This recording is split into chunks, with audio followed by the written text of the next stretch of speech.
করব এবং সেই লক্ষ্যে এনসিপি কাজ করে যাচ্ছে। এবং আমরা বলেছি যে 1971 সালের মুক্তিযুদ্ধের মধ্য দিয়ে আমরা একটি স্বাধীন রাষ্ট্র পেলেও আমাদের যে সার্বভৌমত্ব, সেই সার্বভৌমত্ব বারবার হুমকির মুখে পড়েছে।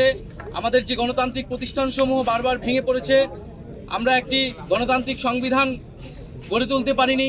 একটি একদলীয় সংবিধানের মাধ্যমে ফ্যাসিজম এবং একদলীয় স্বৈরতন্ত্রের বীজ বপন করা হয়েছিল। ফলে আমরা বলেছি যে একটি নতুন প্রজাতন্ত্র আমাদের গড়তে হবে এবং তার জন্য একটি নতুন সংবিধান এবং গণপরিষদ নির্বাচনের প্রয়োজন। সেই জায়গা থেকে আমরা সেকেন্ড রিপাবলিকের কথা বলেছি এবং আমরা সেই লক্ষ্যে কাজ করে যাচ্ছি।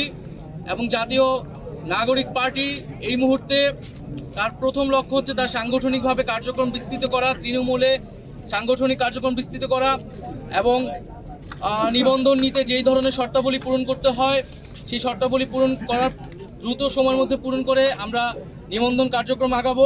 এ মাসের মধ্যে আমরা আমাদের গঠনতন্ত্র যে প্রণয়নের কাজ, সেই প্রণয়নের কাজটি আমরা শুরু করব।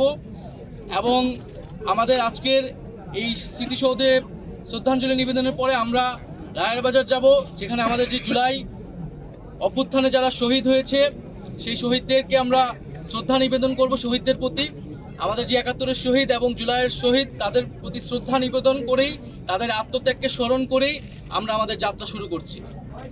একটাই প্রশ্ন স্যার, সেকেন্ড রিপাবলিক